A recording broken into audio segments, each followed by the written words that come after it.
नमस्कार साथियों, देखिए हमने अपनी ऑनेस्ट ब्लाइंडनेस पढ़ ली। ऑनेस्ट ब्लाइंडनेस के बाद अब हम इसके जो है प्रीवियस ईयर्स के क्वेश्चंस डिस्कस करने जा रहे हैं। ठीक है, हमारे पोएम कंप्लीट होने के बाद सबसे पहले हमने जो है उसका सोशल पॉलिटिकल बैकग्राउंड पढ़ा, उसके बाद हमने जो है मिल्टन के बारे में पढ़ा, फिर हमने पोएम को पढ़ा। पोएम को पढ़ने के बाद हम जो है इसके PYQs कर रहे हैं। अभी तक जो है आपका स्कूल लेक्चरशिप के जो है 7 बार पेपर हो चुके हैं और उसमें ऑनेस्ट ब्लाइंडनेस के 16 क्वेश्चन आए और जो क्वेश्चन का जो लेवल है अभी तक जो है वो इजी टू मॉडरेट है, आप इजी कह सकते हैं बल्कि, है ना। इस तरीके के क्वेश्चन आए लेकिन हम डिस्कस करते हैं। लेकिन देखो जरूरी नहीं है कि इजी आए, आपको इस पर क्वेश्चन जो है डिफिकल्ट भी आ सकते हैं ना, जिस तरीके से एग्जाम का जो है पैटर्न, क्योंकि जितने भी क्वेश्चन आने थे जो भी ईजी बन सकते थे वो तो उन्होंने पूछ लिया, उनके पास ज़्यादा चॉइस है नहीं, है ना।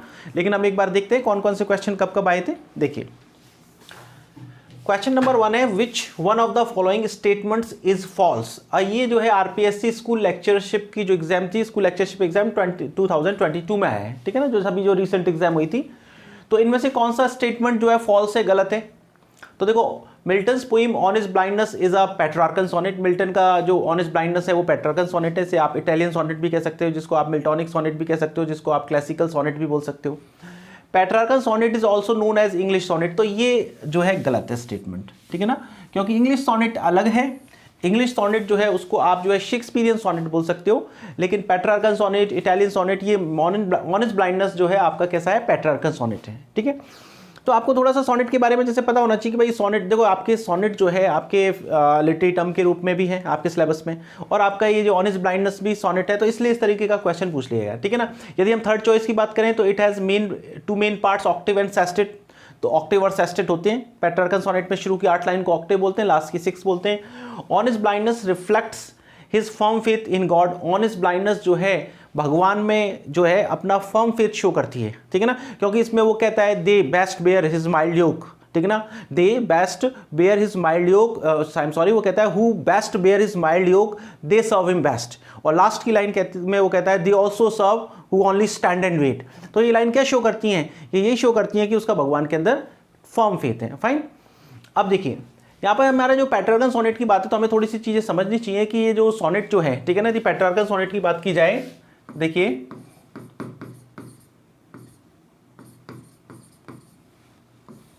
पेट्रार्कन सोनेट जो है यदि इसकी बात की जाए तो ये डेवलप्ड कहां से हुआ है। तो कोई ध्यान रखना, आपको इस तरीके के क्वेश्चन सोनेट में भी पूछ सकते हैं, है ना। ये जो डेवलप्ड हुआ है वो कहां से हुआ है, सिसिलियन। देखो ये टर्म ध्यान रखना है, आपको पूछ सकते हैं एग्जाम में, ठीक है ना, क्योंकि आपके सिलेबस में सोनेट भी है और ऑनेस्ट ब्लाइंडनेस भी है। तो ये डेवलप्ड हुआ था कहां से, ये जो पेट्रार्कन सोनेट फॉर्म है, या फिर आप कह सकते हो सोनेट जो है वो डेवलप्ड कहां से हुआ था, सिसिलियन स्ट्रैम्बोटो। अब देखो ये शब्द को आपको समझना बहुत जरूरी है, सिसिलियन स्ट्रैम्बोटो। सिसिलियन तो आप देखो सिसिली से बनाए सिसिलियन, तो सिसिली जो है इटली के अंदर एक सिटी का नाम है, आइलैंड है, ठीक है ना, तो इसका मतलब रिलेटेड टू इटली, ठीक है ना। तो सिसिलियन स्ट्रैम्बोटो जो होता है ये क्या है आप समझिए। स्ट्रैम्बोटो जो है ये one of the oldest verse form of Italy की एक जो है बहुत पुरानी फॉर्म है, वर्स फॉर्म, कविता की एक बहुत पुरानी फॉर्म है, ठीक है। दूसरी बात आपको इसके बारे में ध्यान रखना है, इसमें क्या होता है, वन स्टैंजा कॉम्पोजिशन। ये वन स्टैंजा कॉम्पोजिशन है और ईदर इन ऑक्टेव और सेस्टेट, ठीक है। अब एक चीज और है, वो आपको नहीं भी पता हो तो कोई दिक्कत नहीं है, इसमें 11 लेवल होते हैं हर लाइन में। आपको मेन बात देखो यहां से समझ में आना चाहिए कि ये सोनेट जो है एक्चुअली ये जो फॉर्म जो है शुरुआत में डेवलप्ड हुई कहां से, सिसिलियन स्ट्रैम्बोटो से। सिसिलियन स्ट्रैम्बोटो क्या है, ये इटली की एक बहुत ही पुरानी वर्स फॉर्म है। वर्स फॉर्म का मतलब कविता लिखने की फॉर्म है, ठीक है। इसमें क्या होता है, इसमें एक स्टैंजा कॉम्पोजिशन है, यानी एक स्टैंजा होता है, ठीक है ना, एक स्टैंजा होता है, वो स्टैंजा में या तो ऑक्टेव होता है या सेस्टेट होता है, यानी कि 8 लाइन होगी या 6 लाइन होगी। तो अब यहां से ही क्या किसका ओरिजिन हुआ, ऑक्टेव और सेस्टेट का, किसका, ऑक्टेव और सेस्टेट का, ठीक है। तो हम सबसे पहले पेट्रार्कन फॉर्म की बात कर रहे हैं। इसके बाद क्या हुआ, आई रिपीट, देखो ये जो पेट्रार्कन फॉर्म जो है, पेट्रार्कन सोनेट जो है, ये जो डेवलप्ड हुआ सबसे पहले कहां से हुआ, सिसिलियन स्ट्रैम्बर्टो से। आपसे पूछ सकते हैं सिसिलियन स्ट्रैम्बर्टो क्या है, ये one of the oldest form, ठीक है ना, one of the oldest verse form in Italy. Italy की एक बहुत सबसे पुरानी वर्स फॉर्म में से एक है। सेकंड बात आपको ध्यान रखनी है कि इसमें होता क्या है, इसमें वन स्टैंजा कॉम्पोजिशन होता है, एक स्टैंजा का ही कॉम्पोजिशन होता है, नहीं एक स्टैंजा की पोएम होती है। अब वो या तो ऑक्टेव हो सकता है या सेस्टेट हो सकता है, ठीक है ना। इसमें स्लैबल जो है 11 स्लैबल्स हुआ करते थे, ठीक है ना, ये आप बात को जो है क्विट कर सकते हो, बोलिए, ठीक है ना। सॉरी। इसके बाद जो one of the first practitioners of sonnet माना जाता है, ठीक है ना, one of the first practitioners of sonnet जो है, सोनेट को सबसे पहले जो है यूज करने वाला जो माना जाता है, जो कि हमारे सामने नाम सामने आता है, ठीक है ना। सबसे पहले तो भाई ये सोनेट डेवलप कहां से हुए, तो ये जो है सिसिलियन स्ट्रैम्बर्टो से डेवलप हुए। अब सोनेट की फील्ड में सबसे पहला नाम जो आता है वो आता है आपका जियोकोमो डा लैंटिनी। सोनेट की फील्ड में जो सबसे पहला नाम आता है वो किसका नाम आता है, जियोकोमो डा लैंटिनी, ऐसा माना जाता है, इसने सबसे पहले सोनेट लिखना स्टार्ट किया, ठीक है। इसके बाद आगे आए तो हम देखते हैं कि डेंटी आता है, ठीक है ना। डेंटी जो है, अभी हम इटली की बात कर रहे हैं, ठीक है ना, DANTE, डेंटी जो है उसके सोनेट्स जो है उनकी मेन थीम लव हुआ करती थी, और लव के अलावा पॉलिटिक्स भी हुआ करती थी, ये भी आपको ध्यान रखना है, ठीक है। उसके बाद अभी तक सोनेट जो है एक मेजर फॉर्म के रूप में डेवलप नहीं हुआ था, ठीक है ना, अभी तक सोनेट जो है मेजर फॉर्म के रूप में डेवलप नहीं हुआ था, और उसके बाद आया पेट्रार्क, और पेट्रार्क ने सोनेट को मेजर फॉर्म के रूप में डेवलप किया। इसीलिए इस तरीके के सोनेट्स जिनमें ऑक्टेव और सेस्टेट पार्ट्स होते हैं उनको क्या बोला जाता है, उस तरीके के सोनेट्स को पेट्रार्कन सोनेट बोला जाता है, ठीक है। ये जो जियोकोमो डी लैंटिनी है, डेंटी है, या फिर उसके बाद मैंने आपको क्या है सिसिलियन जो स्ट्रैम्बर्टो, ये सारे जो सोनेट्स जो हुआ करते थे इनको जो है सिसिलियन स्कूल बोला करते थे, ठीक है। क्या बोलते थे, क्योंकि सिसिली से इनका डेवलपमेंट हुआ।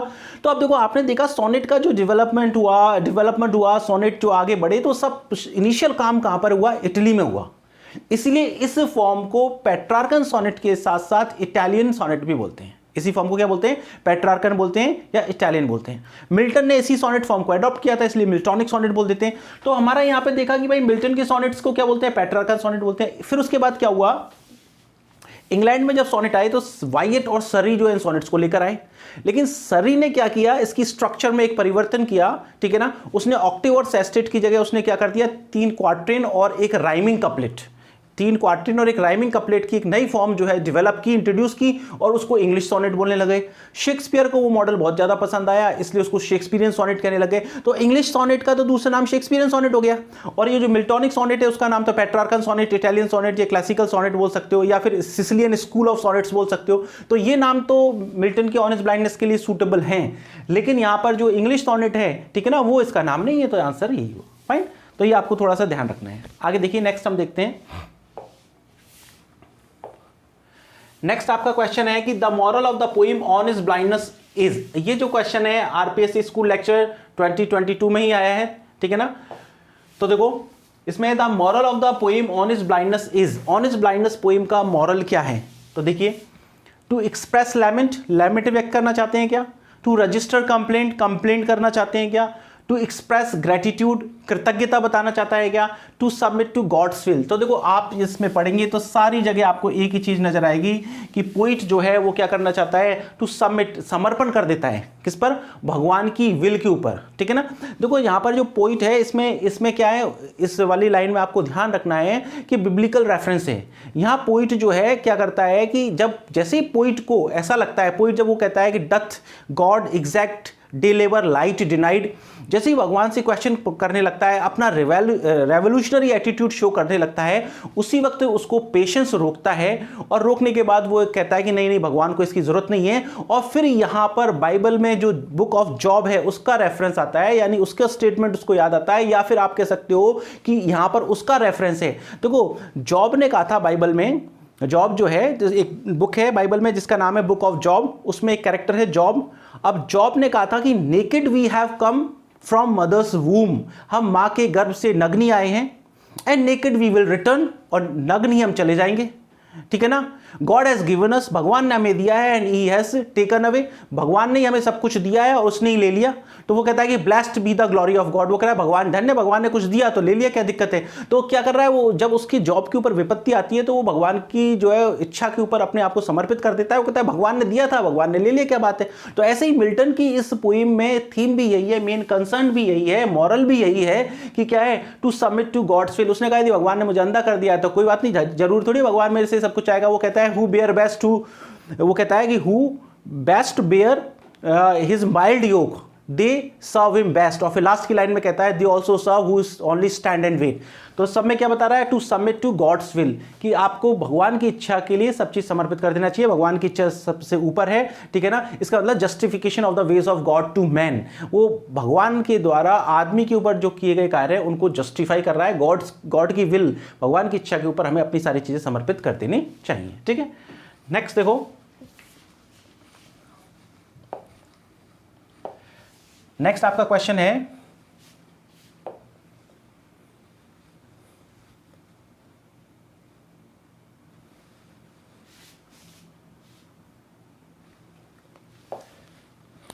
In the poem honest blindness Milton is concern about. अब ये जो वाला क्वेश्चन जो है आरपीएससी स्कूल लेक्चर में संस्कृत एजुकेशन डिपार्टमेंट वाली एग्जाम जो है वही 2022 वाली में आया है कि in the poem honest blindness Milton is concern about. अपनी पोएम ऑनेस्ट ब्लाइंडनेस में मिल्टन किसके लिए कंसर्न है। देखो, हिज पोइटिक इनकैपेसिटी, जबकि उसको तो ऐसा लग रहा है, देखो उसकी पोइटिक इनकैपेसिटी थोड़ी है, जबकि वो तो बल्कि खुद कह रहा है कि one talent that is hidden me. वो खुद ही कह रहा है कि भगवान ने मुझे एक टैलेंट दिया है, ठीक है ना, और वो टैलेंट जो है मेरे अंदर क्या है, डेथ टू हाइड, ठीक है ना। वो क्या कर रहा है, टैलेंट मेरे अंदर छुप गया है। वो कह रहा है when I consider how my light is spend air half the days, ठीक है, in this dark world and wide, and that one talent which is hidden in me lost me useless. तो वो तो अपने टैलेंट की कह रहा है कि मेरे पास टैलेंट है, तो टैलेंट की तो मना नहीं कर रहा है, वो पोइटिक इनकैपेसिटी तो कह नहीं रहा कि उसके अंदर वो कैपेबल नहीं है, वो तो कैपेसिटी तो है उसके अंदर।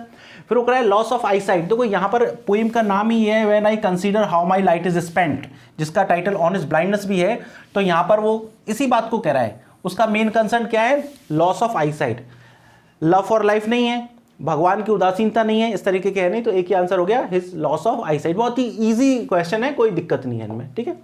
फिर देखो नेक्स्ट है आपका, how according to Milton in his honest blindness does one best serve God. देखो ये जो क्वेश्चन है ये अलग अलग तरीके से पूछा जा सकता है। यहाँ पर आपको टेक्स्ट को बहुत अच्छी तरह पढ़ने की जरूरत है, ठीक है ना, बहुत इजी पूछा जा सकता है। आपको यहाँ वर्ड पर ध्यान देना है। देखो वन बेस्ट सर्व गॉड, ठीक है, तो आपको ध्यान रखना है, इसकी लाइन है, अब आपको लाइन में ध्यान रखना है। यहाँ पर वो कहता है who best bear his mild yoke they serve him best. देखो इसमें लाइन है, वो कहता है who best bear his mild yoke, फिर वो कहता है दे सर्व हिम बेस्ट। ये लाइन है। वो कहता है देखो जो उसके द्वारा दिए गए पनिशमेंट, उसके द्वारा दिए गए निर्णय, उसके द्वारा दी गई सफरिंग्स को अच्छी तरह से बर्दाश्त करते रहते हैं, वो उसकी सबसे अच्छी सेवा करते हैं, ठीक है। और लास्ट लाइन में वो कहता है दे सर्व, ठीक है ना, they also serve who only stand and wait, वो भी उसकी सेवा करते हैं जो खड़े रहते हैं और इंतजार करते रहते हैं उसके आदेशों का। तो देखो वो कह रहा है कि मिल्टन की ऑनेस्ट ब्लाइंडनेस में वो कहता है how does one best serve God, भगवान की कोई अच्छी सेवा कैसे कर सकता है, बाय रिटर्निंग टू चाइल्ड। ऐसा तो ये तो है ही नहीं कि भाई आने के बाद भगवान उसे डांटे तो यही सबसे अच्छी सेवा है, इसका तो कोई मतलब ही नहीं हुआ। By submitting to his will quietly, by submitting समर्पण कर देना उसकी इच्छा पर, क्वाइटली चुपचाप। भगवान ने की इच्छा थी कि आपको अंधा किया और आपने कहा कोई बात नहीं भगवान, ठीक है ना, ठीक है ना, you have the Lord has given, भगवान ने दिया, लॉर्ड हैज टेकन अवे, भगवान ने वापस ले लिया, blessed be the glory of God. कोई बात नहीं, भगवान ने दिया, भगवान ने ले लिया, क्या फर्क पड़ रहा है। तो आपने क्या किया, आपने उसकी जो इच्छा है भगवान की उसको क्वाइटली चुपचाप क्या कर लिया, उस पर समर्पण कर दिया। तो यही है एग्जैक्ट इन डे लेबर। भगवान ऐसा तो है ही नहीं इसमें कि वो कह रहा है कि जो दिन में काम कर, बल्कि वो तो बात ही ये कही है। उसने तो इस पर क्वेश्चन उठाया कि doth God exact day labour light day night, और उसके तुरंत बाद ही उस बात को रिजेक्ट कर देता है। वो कहता है नहीं ऐसा कुछ भी नहीं है, ठीक है ना। फिर by hiding one innate talent, innate का मतलब इनबॉर्न टैलेंट। वो कह रहा है कि भाई इसमें ये कहा गया है कि जो अपने इनेट टैलेंट को छुपा ले, तो ये तो कोई तुक ही नहीं हुआ, तो by submitting to his will quietly, ठीक है। नेक्स्ट देखो, नेक्स्ट आपका क्वेश्चन है the figure of speech in but patience to prevent that murmur soon replies. देखो यहां पर आपको ध्यान रखना है, जब हम ऑक्टेव से सेस्टेट की तरफ आते हैं, ठीक है, जब ऑक्टेव से सेस्टेट की तरफ आते हैं तो मिल्टन कहता है आई फॉन्डली आस्क, ठीक है ना। फिर वो कहता है बट पेशेंस टू प्रिवेंट, देखो वो कहता है आई फॉन्डली आस्क, फिर उसके बाद कहता है but patience to prevent that murmur soon replies. देखो यहां पर क्या होता है, जैसे उसने कहा आई फॉन्डली आस्क, तो वो बड़ी मूर्खतापूर्वक भगवान के ऊपर बहुत सारे क्वेश्चन उठाता है। मिल्टन जो है बहुत मूर्खतापूर्वक भगवान के ऊपर बहुत सारे क्वेश्चन उठाता है, प्रश्न उठाता है, अपना विद्रोही नेचर कहता है, वो कहता है कि doth God exact day labour day night, ठीक है ना। फिर वो कहता है one talent that is hidden in me, ठीक है ना, वेस्ट मी यूजलेस, मेरे अंदर वैसे ही पड़ा हुआ है, ठीक है ना। फिर वो कह रहा है कि वो भगवान जो है रिटर्निंग चाइल्ड लौटते वक्त मुझे क्या करेगा, डांटेगा, ठीक है। तो वो इस तरीके से बहुत सारी चीज़ों को क्वेश्चन करता है कि मेरी आंखों की रोशनी चली गई इस अंधकार संसार में, और एक टैलेंट जो है मेरे अंदर यूजलेस पड़ा है जो मेरे लिए एक मृत्यु की तरह है। फिर वो कहता है कि भगवान मुझे डांटेगा, फिर वो कह रहा है कि भगवान क्या मेरे से उम्मीद करता है कि मैं इस तरीके के कामों को करूँ, बहुत सारे क्वेश्चन पूछता है। लेकिन मिल्टन को फिर ऐसा लगता है कि नहीं, ये मैं गलत काम कर रहा हूँ, मैं ऐसा नहीं करना चाहिए, मुझे भगवान पर फेथ करना चाहिए। तो पहले तो वो कहता है आई फॉन्डली आस्क में वो सारी चीज़ें पूछता है, कहता है, प्रश्न उठाता है। फिर उसके बाद वो कहता है बट पेशेंस, लेकिन उसका पेशेंस जो है उसको रोकता है।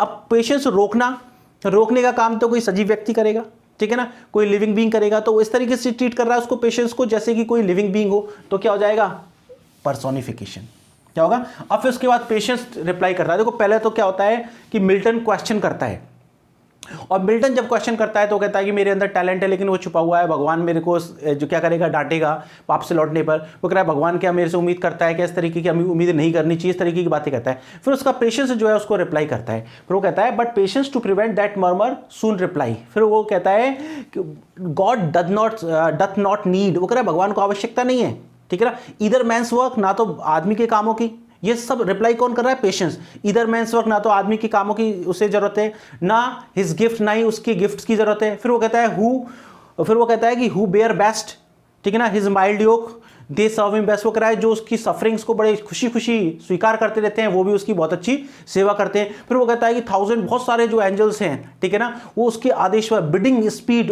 And post over land and ocean, वो कह रहा है बहुत सारे एंजल्स जो है उसकी आदेश पर इधर उधर भागते रहते हैं। फिर वो कहता है कि उसकी जो हिज स्टेट इज किंगली, उसकी स्टेट तो कैसी है, उसकी स्थिति तो राजाओं जैसी है, ठीक है ना, उसकी स्थिति तो राजाओं जैसी है। फिर वो कहता है they also serve stand and wait. तो ये सारे जवाब पेशेंस देता है। तो आपको ये भी ध्यान रखना है कि मिल्टन ने क्या क्या क्वेश्चन किए, फिर मिल्टन के पेशेंस ने उसके क्या क्या रिप्लाई दिए। आपको इस तरीके से क्वेश्चन पूछा जा सकता है कि मिल्टन ने क्या क्या क्वेश्चन पूछे, अब उन 3 क्वेश्चन दे दें ऊपर से और फिर एक नीचे से दे देंगे जो कि उसके पेशेंस ने रिप्लाई दिया है। तो आपको ध्यान रखना चाहिए कि आई ने क्या कहा, यानी मिल्टन ने मूर्खतापूर्वक क्या क्या पूछा, और फिर पेशेंस ने क्या क्या रिप्लाई दिए, वो सारे के सारे आपको पता होने चाहिए। टेक्स्ट के अकॉर्डिंग ऐसे क्वेश्चन पूछ सकते हैं। फाइन, तो हमारा यहाँ था सिमिली है नहीं, कंपैरिजन है नहीं, मेटाफर नहीं है, एलेग्री नहीं है। एलेग्री तो फिर अलग ही चीज हो गई, एलेग्री तो स्टोरी होती है, ठीक है ना, वो वर्ड्स में हो सकती है, प्रोज में हो सकती है, विद डबल मीनिंग के साथ एक प्राइमरी मीनिंग होती है या सुपरफिशियल मीनिंग होती है और दूसरी हिडन मीनिंग या सेकेंडरी मीनिंग होती है। तो ऐसा कुछ है नहीं एलेग्री। तो इसमें क्या रहा है, पेशेंस का पर्सोनिफिकेशन किया जा रहा है, ठीक है। आगे देखिए नेक्स्ट वो कहता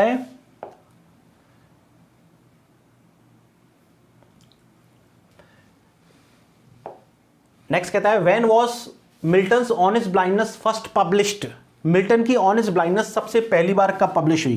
तो देखो इस क्वेश्चन को थोड़ा सा समझ लीजिए आप। मिल्टन जो है उसने पोइम लिखी थी 1652 से लेकर 1655 के बीच में, ठीक है। ये पोइम जो है सबसे पहले पब्लिश जो हुई थी वो हुई थी 1673 में। तो देखो आंसर मैं बता देता हूं आपको, ये 1673 है ना, 1673। ये जो क्वेश्चन है RPSC school lecturer Sanskrit education department की 2020 वाली एग्जाम में आया हुआ है, ठीक है। तो ये पब्लिश हुई जो है 1673 में, ठीक है। और ये पब्लिश जो हुई थी वो किस रूप से पब्लिश हुई थी, मिल्टन्स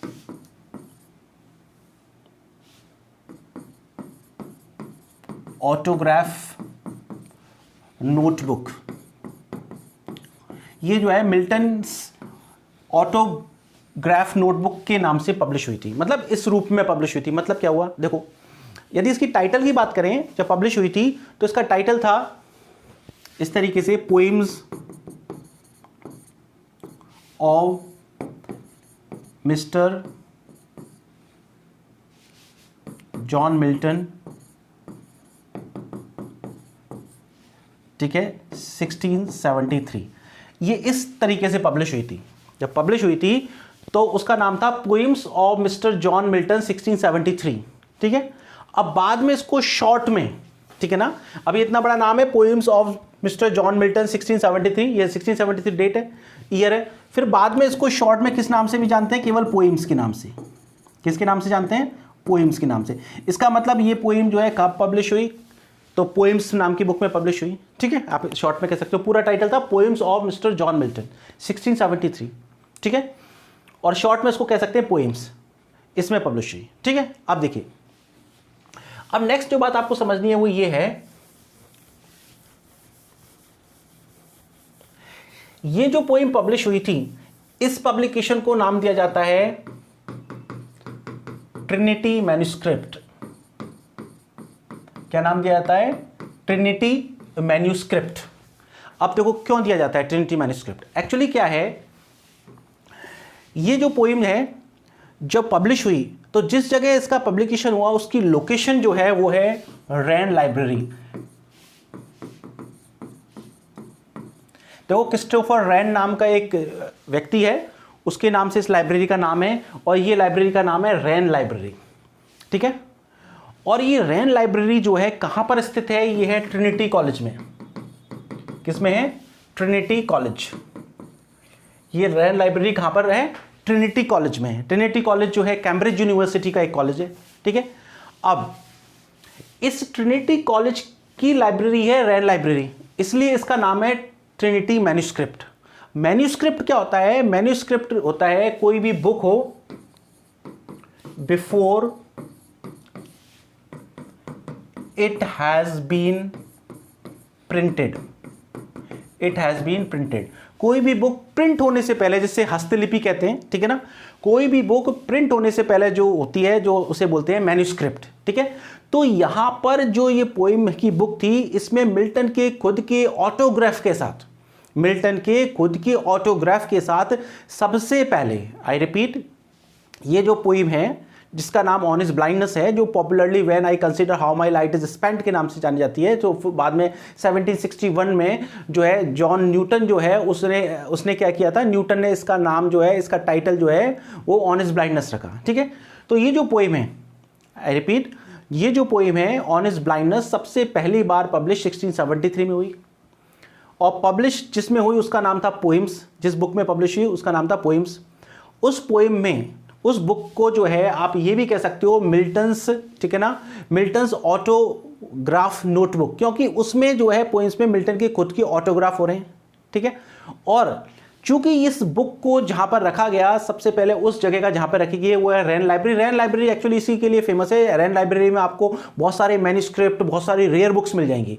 मैन्युस्क्रिप्ट मतलब हस्तलिपियां, ठीक है ना, राइटर के खुद के हाथ से लिखी हुई, ठीक है, तो वो मिल जाएंगी आपको, ठीक है ना। तो रैन लाइब्रेरी में इसकी लोकेशन थी, और रैन लाइब्रेरी जो है ट्रिनिटी कॉलेज में है, ठीक है ना, इसीलिए इस पब्लिकेशन को कहा गया ट्रिनिटी इस मैन्युस्क्रिप्ट। मैन्युस्क्रिप्ट इसलिए क्योंकि इसमें क्या है, मिल्टन ने खुद ने अपनी हैंडराइटिंग में अपने ऑटोग्राफ दिए हुए हैं, फाइन।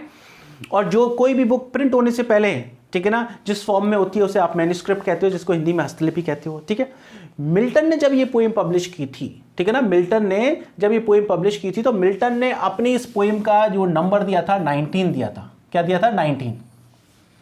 लेकिन मैन्युस्क्रिप्ट के बाद जब ये, इसका मतलब क्या हुआ, ट्रिनिटी मैन्युस्क्रिप्ट में इसका नंबर क्या है, 19। लेकिन बाद में जब ये प्रिंट फॉर्म में आई, बाद में जब ये पोएम प्रिंट फॉर्म में आई, तो जो प्रिंट फॉर्म में जो है इसका नंबर चेंज हो गया और इसका नंबर क्या कर दिया, 16। मिल्टन ने जो इस पोएम का नंबर दिया, इस सोनेट का नंबर दिया, that was 19 in Trinity manuscript with his own autograph, ठीक है ना, okay, popularly known as Trinity manuscript, okay, because it is located in Trinity College and the name of the library is Rand Library. Got it? और ये कब हुआ, 1673 में, ठीक है ना। किस में पब्लिश हुई, पोएम्स में। फुल नेम क्या है, poems of mister John Milton. तो हमारा क्वेश्चन पूछा गया था, आप देखो अब इस तरीके से और क्वेश्चन को आप कहीं डेप्थ में पूछ रहे हैं तो आपको पता होना चाहिए, ठीक है ना। When was Milton's honest blindness first published, तो आंसर हो गया 1673। ओके, मिल्टन ने जो उसको नंबर दिया वो उस पोएम को 19 नंबर दिया था, लेकिन प्रिंट होने वक्त इसका नंबर क्या हो गया 16। तो दो नंबर आपको ध्यान रखने, 19 एंड 16। Got it. आगे देखो, नेक्स्ट है what does the word yoke mean in the line bear his mild yoke in Milton's honest blindness. देखो पहली बात तो आपको ये ध्यान रखना चाहिए कि ये जो योक वर्ड है इसका भी बिब्लिकल रेफरेंस है। माइल्ड योक में जो है ऑक्सीमोरॉन यूज हो रहा है, क्योंकि एक पॉजिटिव टर्म यूज हो रही है, एक नेगेटिव टर्म यूज हो रही है। माइल्ड का मतलब होता है सॉफ्ट, और योक का मतलब होता है कोई भी हार्शनेस, स्टिफनेस, रिजिडिटी। तो सॉफ्ट है तो रिजिडिटी कैसे हो गई, है ना। लेकिन भगवान के द्वारा जो सफरिंग्स दी जाती हैं, पनिशमेंट दी जाती हैं, वो बहुत माइल्ड होती हैं। भगवान जो है आपको चुपचाप सहन करना चाहिए, भगवान सब कुछ अच्छा कर देगा, ठीक है ना। तो वो ये कहना चाह रहा है, ठीक है ना। हम वो कहा जाता है कि God is his own interpreter, भगवान खुद व्याख्या करने वाला। आपको व्याख्या करने की जरूरत नहीं है कि भगवान तूने ऐसा क्यों किया, तूने ऐसा किया गया क्यों किया। God is his own interpreter and he will clear it everything in future. वो सारी चीजों को फ्यूचर में सही कर देगा, है ना। तो वही कह रहा है what does the word yoke mean in the line bear his mild yoke in Milton's honest blindness. Mild yoke का मतलब क्या है, तो देखो हम देखते हैं। ये आपका जो है 2020 RPSC school lecture Sanskrit exam में आया हुआ क्वेश्चन है। Burden which oppresses and restrains a person. Mild yoke क्या है, एक ऐसा वजन जो क्या करता है, आपको दबाता है या रेस्ट्रेन करता है, या फिर आपको कुछ करने से रोकता है। पर व्यक्ति को दबाता है, कुछ करने से रोकता है, वही है माइल्ड योक, ठीक है ना। इसका मतलब आपके कोई पनिशमेंट, ठीक है ना, आप भगवान के द्वारा गई रिजिडिटी जिसकी वजह से आपकी स्वतंत्रताएं कम हो जाए, आपका शोषण हो, आप दबें, आप सफरिंग्स में रहें, तो वही मतलब होता है। तो देखो नेक्स्ट है गारमेंट और पीस ऑफ ज्वेलरी। ऐसा है नहीं, गारमेंट है नहीं। हाँ, ये जो योग जो होता है वो एक वुडन पीस जरूर होता है, जो ऑक्स जो होते हैं उनके कंधों पे बांधा जाता है। यदि वो उस तरीके का होता है तो लिटरल मीनिंग उसका ये हो सकता है। माइल्ड ड्रिंक नहीं है, ट्रीटमेंट नहीं है, ठीक है ना। और आपको ध्यान रखना है कि ये जो माइल्ड योग है इसमें भी बिब्लिकल रेफरेंस है, ठीक है ना। ये भी इसमें भी बिब्लिकल अलूजन है, क्योंकि जीसस क्राइस्ट ने कहा था कि my yoke is easy and my burden is light. ये जीसस क्राइस्ट का स्टेटमेंट है खुद का, इसलिए आपको ये भी ध्यान रखना है इसमें बिब्लिकल रेफरेंस है। My yoke is easy and my burden is light. Jesus Christ ने कहा था ये, तो इसमें क्या है, बिब्लिकल अलूजन है, वही वर्ड इसने यूज किया, माइल्ड योक, ठीक है। आगे देखिए नेक्स्ट क्वेश्चन है आपका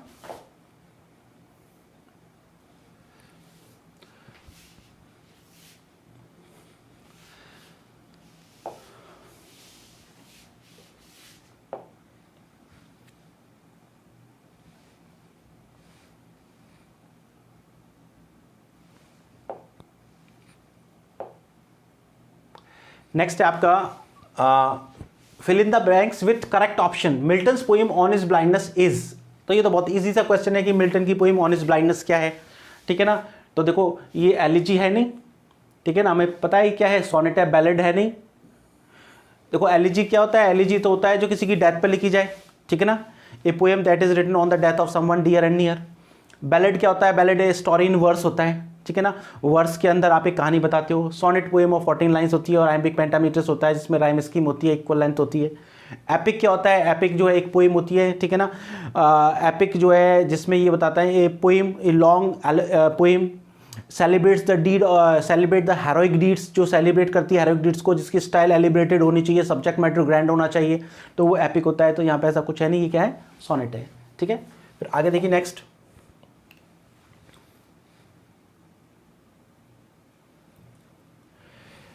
है हु रिप्लाइज। अब देखो इस क्वेश्चन पे ध्यान दें आप।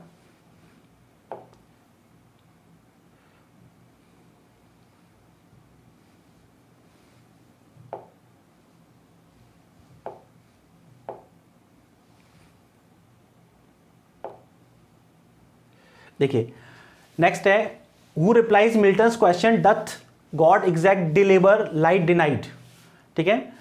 Who replies to Milton's. अब देखो इसमें क्वेश्चन को समझने की कोशिश करना, किसने रिप्लाई किया है, ठीक है ना। देखो क्वेश्चन है हमारा हु रिप्लाइज, कौन जवाब देता है, ठीक है ना। मिल्टन के क्वेश्चन पर, कौन से क्वेश्चन पर? Doth God exact deliver light denied, क्या भगवान जो है डिमांड करता है, ठीक है ना, दिन में भी परिश्रम करने की, जैसे लोग दिन में परिश्रम करते हैं उस तरीके के परिश्रम की डिमांड करता है कि आंखों के अंधों से? तो इस चीज का रिप्लाई कौन करता है? तो देखो मैंने आपको बताया था कि आई फॉन्डली आस्क, ठीक है ना, मैंने ये मूर्खतापूर्वक पूछा, तो उसने मूर्खतापूर्वक ये पूछा। फिर वो कहता है बट पेशेंस टू प्रिवेंट, लेकिन पेशेंस जो है रोकता है दैट मर्मर, उस कंप्लेनिंग को, जो मैं कंप्लेनिंग कर रहा हूं, भगवान से शिकायत कर रहा हूं, भगवान से क्वेश्चन कर रहा हूं, भगवान के प्रति रिबेलियस हो रहा हूं, इसको, ये जो मैं कर रहा हूं इसको कौन रोकता है? तो इस चीज का जवाब कौन देता है? तो जवाब देता है कौन? पेशेंस जवाब देता है, ठीक है। तो आपको ध्यान रखना है इसका जवाब कौन देता है? पेशेंस। और आपको ध्यान ये भी रखना है, ये भी आपसे क्वेश्चन पूछा जाता है कि ये जो लाइन है इसकी एनालॉजी किससे है? देखो मिल्टन के ही एक दूसरा वर्क है जिसका नाम है सैमसन एगोनिस्टिस, जो कि एक ट्रेजेडी है, ठीक है ना। और उसमें सैमसन सेम बात ये कहता है कि व्हाई शुड, ठीक है ना, why should I given to expect great things while I am betrayed, ठीक है ना। अब while I am betrayed, blinded and imprisoned, वो कह रहा है कि मैं जो है अंधा हो गया हूं, मुझे धोखा दे दिया गया है, ठीक है ना, मेरी आंखों की रोशनी चली गई है, मैं कैद में हूं, फिर क्यों भगवान मेरे से जो है ग्रेट अचीवमेंट की उम्मीद करता है? तो सेम बात जो है मिल्टन कहता है, doth God exact deliver light denied, है ना। तो यहां पे क्या है? किस? पेशेंस, ठीक है। नेक्स्ट देखो आप, नेक्स्ट क्वेश्चन है Milton on his blindness ends with an expression of poet's. देखो मिल्टन की ऑन हिज ब्लाइंडनेस जो है उसका लास्ट जो है, ठीक है ना, Milton on his blindness ends with an expression of poet's. Poet के किस एक्सप्रेशन के साथ ऑन हिज ब्लाइंडनेस जो पोएम खत्म होती है? तो देखिए, faith in God's way, questioning of justice of God, pessimism, resentment at the loss of his talent. देखो लास्ट, तो लास्ट में तो लास्ट लाइन ध्यान रख लो, ठीक है ना। They also serve stand and wait, वो भी भगवान की सेवा करते हैं, वो भी भगवान के सेवक होते हैं जो खड़े रहते हैं और भगवान के आदेशों का इंतजार करते हैं, भगवान की इच्छा पर सब कुछ समर्पित कर देते हैं। तो इसका मतलब क्या हो गया? फेथ इन गॉड्स वे, ठीक है ना। तो क्या करता है लास्ट, क्या बताता है? Milton on his blindness ends, Milton की ऑन हिज ब्लाइंडनेस का अंत कैसे होता है, मतलब लास्ट कैसे होती है, खत्म कैसे होती है poem? With an expression of poet's faith in God's ways, भगवान के रास्तों में justification of the ways of God to man, ठीक है ना। ये पैराडाइज लॉस्ट की भी थीम है। आगे देखो नेक्स्ट, नेक्स्ट है question number 12, who is Milton's on his blindness is believe to serve God best. Milton की ऑन हिज ब्लाइंडनेस के अकॉर्डिंग कौन भगवान की सबसे अच्छी सेवा करता है? One who bears his burden best, ठीक है ना, one who presents a true account of his talent, one who does not allow talent to become useless, one who makes full use of his talent. देखो उसने कहा कि Milton की on his blindness के अनुसार कौन उसकी अच्छी सेवा करता है? तो देखो जहां पर भी ये आ जाए टू सर्व गॉड बेस्ट, तो आपको वो लाइन ध्यान रख लेनी है, ठीक है ना, ठीक है, आपको ध्यान रखना है वो लाइन, आपको बिल्कुल अच्छी तरह से ध्यान रखनी है। Who best bear his mild yoke, line है, who best bear his mild yoke they serve him best. तो देखो वही कह रहा है, one who bear his burden best, जो उसके द्वारा दिए गए बर्डन्स को, बर्डन्स का मतलब यहाँ किससे है? सफरिंग्स से, जो भगवान के द्वारा दी गई सफरिंग्स को जो है क्या करता है? बर्दाश्त करता रहता है और कोई भी शिकायत नहीं करता, भगवान की जो इच्छा है उसके प्रति अपने आप को सबमिट कर देता है, सरेंडर कर देता है, वो जो है भगवान की बेस्ट सेवा करता है, ठीक है। नेक्स्ट देखो question number 12, Milton's on his blindness is, ठीक है, मिल्टन की ऑन हिज ब्लाइंडनेस, ये जो है स्कूल लेक्चर जो है 2013 में है, ए स्पेंसियन सोनेट, ए पेट्रार्कन सोनेट, तो कोई दिक्कत ही नहीं है, ये पेट्रार्कन सोनेट है। कैसा सोनेट है? पेट्रार्कन सोनेट,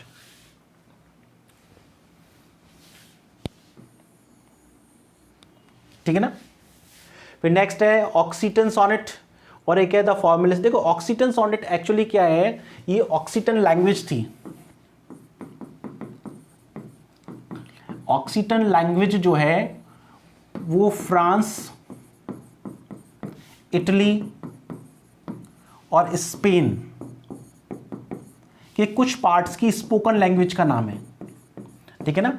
फ्रांस, इटली और स्पेन, ठीक है ना, यहां के कुछ पार्ट्स में ये ऑक्सीटन लैंग्वेज जो है क्या की जाती है? यूज की जाती है, ठीक है। तो ये सोनेट फॉर्म वहां से डेवलप हुआ, इसलिए इसे ऑक्सीटन जो है सोनेट कहते हैं। इसकी राइम स्कीम जो होती है वो होती है A B B A B B A C D C D C D, ये इसकी जो है राइम स्कीम होती है ना। तो ये आपको ध्यान रखना है, ऑक्सीटन सोनेट नाम ध्यान रखना है। वैसे फॉर्मलिस्ट सोनेट कोई ऐसा सोनेट होता नहीं है फॉर्मलिस्ट नाम का, बस ऐसा आप कह सकते हो कि फॉर्मल सोनेट दो तरीके के होते हैं, एक जो होता है आपका इटालियन होता है, इंग्लिश होता है, इनको फॉर्मल सोनेट्स कहते हैं, और सारे के सारे सोनेट बाय एंड लार्ज इसके इन सोनेट्स के वेरिएशन या एक्सेप्शन के रूप में माने जाते हैं। ठीक है, तो आपको ये थोड़ा सा नाम आपके एग्जाम में आए तो आप ध्यान रख सकते हो। ऑक्सीटन सोनेट क्या होता है, एक्चुअली जो है फ्रांस, स्पेन और इटली जो है उसमें एक के कुछ पार्ट्स में एक लैंग्वेज जो है बोली जाती है जिसे ऑक्सीटन लैंग्वेज कहते हैं, तो वहाँ से ये डेवलप हुआ है ऑक्सीटन सोनेट। ठीक है ना,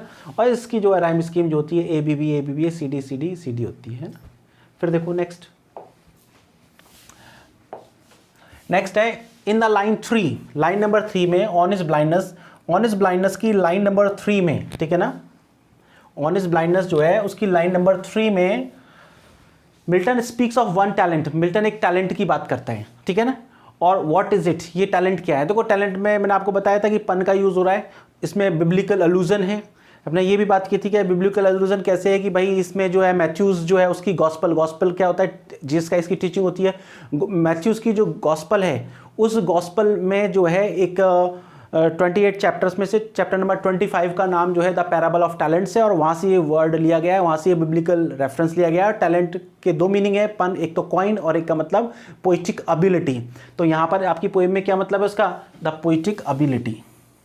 ठीक है, हिज फेथ नहीं है, पेशेंस नहीं है, हिज टेनासिटी नहीं है। टेनासिटी का मतलब होता है डिटर्मिनेशन, तो इसका मतलब क्या है, टैलेंट का मतलब हिज पोइटिक ability। ठीक है, वो कहता है when I consider how my light spend half my days in this dark world and white and that one talent that is, ठीक है ना, लॉज्ड मी यूजलेस। ठीक है ना, वो कह रहा है एक टैलेंट जो मेरे अंदर यूजलेस पड़ा हुआ है, टैलेंट का मतलब पोइटिक एबिलिटी। फिर आगे देखिए नेक्स्ट है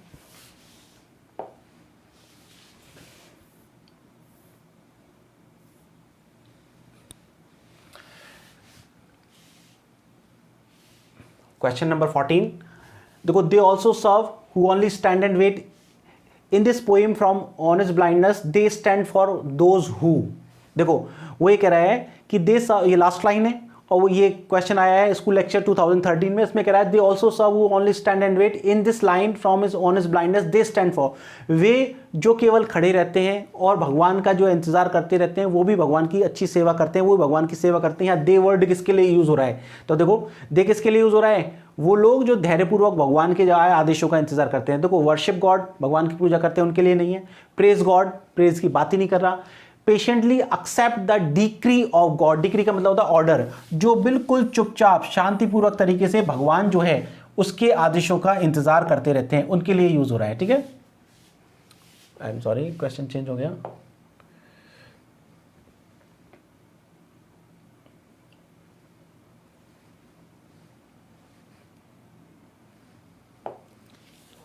किसके लिए यूज हो रहा है, patiently accept the decree of God, जो बड़े अच्छी तरह से भगवान के आदेशों का क्या करते रहते हैं, पालन करते रहते हैं। दे पेशेंटली में धैर्यपूर्वक तरीके से एक्सेप्ट, स्वीकार कर लेते हैं द डिक्री, डिक्री का मतलब होता है ऑर्डर ऑफ गॉड। फिर नेक्स्ट देखो question number 15। They also serve who only stand and wait, मैंने आपको बार बार बता दिया कि लास्ट लाइन है, लास्ट लाइन आपको ध्यान ही रखनी है। पूछा है कि भाई ये लास्ट लाइन जो है, ये वाली लाइन जो है किस में से है, तो आपको पता होना चाहिए किस में से है, ये ऑनेस्ट ब्लाइंडनेस में से। क्योंकि देखो अभी तो आपके सिलेबस में जब और पोएम पढ़ोगे ना तब आपको दिक्कत होती है, वैसे तो कोई दिक्कत नहीं है, ऐसा क्वेश्चन है नहीं। तो इसमें चॉइस दे रखे हैं माई लास्ट डचेस जो है वो भी किस में से है, आपके सिलेबस में से ही है। ठीक है ना, तो ये उसकी लास्ट लाइन नहीं है। ठीक है ना, उसकी लास्ट लाइन है विच क्लॉस ऑफ इंसबर्ग, ठीक है ना, cast in bronze for me, my last duchess की लाइन वो है last. Ode on Grecian urn की तो वो है जो बहुत ही पॉपुलर है, beauty is truth, truth beauty that's all, ye know on earth and all you need to know, ये जो है आपकी किसकी लाइन है, on his ode on Grecian urn की। इसके बाद ये डैफोडिल की लाइन तो ये एंड डांसेस विद डैफोडिल, ये डैफोडिल की लास्ट लाइन है। और ऑनेस्ट ब्लाइंडनेस की they serve also serve who only stand and wait. देखो आपको यहाँ पे पूछा गया लास्ट लाइन कौन सी है, ठीक है, आपको फर्स्ट पूछ सकते हैं तो आपको फर्स्ट भी ध्यान रखना है। देखो इस तरीके के भी क्वेश्चन पूछ सकते हैं, आपको ध्यान रखना है क्योंकि अब क्वेश्चन बचे ही नहीं, ठीक है ना। हालांकि हमने टेस्ट में जो भी संभव क्वेश्चन हो सकते हैं और अंदर से डेप्थ में जा जाकर क्वेश्चंस को सर्च किया है और आपको टेस्ट में दिया है, ठीक है ना, लेकिन फिर भी आपको ध्यान रखना है कि क्वेश्चंस का थोड़ा, देखो आपको थोड़ा खुद को भी दिमाग लगा के रखना है कि क्वेश्चन कैसे पूछ सकते हैं। मैं आपको इसके एग्जाम्पल बताता हूँ। देखो एक बार असिस्टेंट प्रोफेसर की एग्जाम में पूछा गया था, देखो मुल्कराज आनंद जो है उसकी नॉवल का नाम पूछा गया था और चॉइस थी अनटचेबल, अनटचेबल्स, द अनटचेबल और फिर फोर्थ था एन अनटचेबल। अब देखो, अब क्या होता है, कई बार हम इस चीज पे फोकस नहीं करते, लेकिन आपके सिलेबस में यदि प्रिस्क्राइब्ड है तो आपको टाइटल बहुत अच्छी तरह से ध्यान होना चाहिए, ठीक है ना। तो उसमें था अनटचेबल, अनटचेबल्स, द अनटचेबल और एन अनटचेबल। तो आप ज़्यादा ध्यान नहीं रखते तो फिर वहाँ एग्जाम में कंफ्यूज हो जाते, दो तरीके से कंफ्यूज होते हो, या तो आप ध्यान नहीं रखते या आपने मेंटली इस तरीके से तैयार नहीं थे, आपने मन में पहले नहीं सोच रखा है कि इस तरीके का भी क्वेश्चन पूछा जाता है, तो आप कंफ्यूज हो जाओगे, और यदि कंफ्यूजन हो गया एग्जाम में तो गलत होने की पॉसिबिलिटी बहुत ज़्यादा बढ़ जाती है। तो इसका आंसर ये था हालांकि, ठीक है ना। तो आपको क्या क्वेश्चन पूछ सकते हैं, तो इसी तरीके से देखो, मान लो आपसे ऐसे पूछ लिया, आपको ध्यान रखना है, जैसे आपके सिलेबस में पोएम का टाइटल है, आपसे पूछ लिया ऑन द ब्लाइंडनेस, दूसरा पूछ लिया इन हिज ब्लाइंडनेस। देखो आप यदि तैयार नहीं हो ना तो एग्जाम में कंफ्यूज हो जाओगे। फिर नेक्स्ट दे दिया ऑन हिज ब्लाइंडनेस, तो आपको पहला दिया on the blindness, in his blindness, on his blindness, ठीक है ना, ठीक है ना। इस तरीके से चॉइसेस दे दी, थोड़ा थोड़ा सा चेंज करके, तो आपको टाइटल तो एग्जैक्ट याद होना चाहिए, ठीक है ना। जैसे आपके सिलेबस में पोएम है ये डैफोडिल्स, ठीक है, तो पोएम का टाइटल पूछ लिया, पहला दे दिया डैफोडिल्स, दूसरा दे दिया द डैफोडिल्स, थर्ड टाइटल दे दिया टू डैफोडिल्स, और नेक्स्ट दे दिया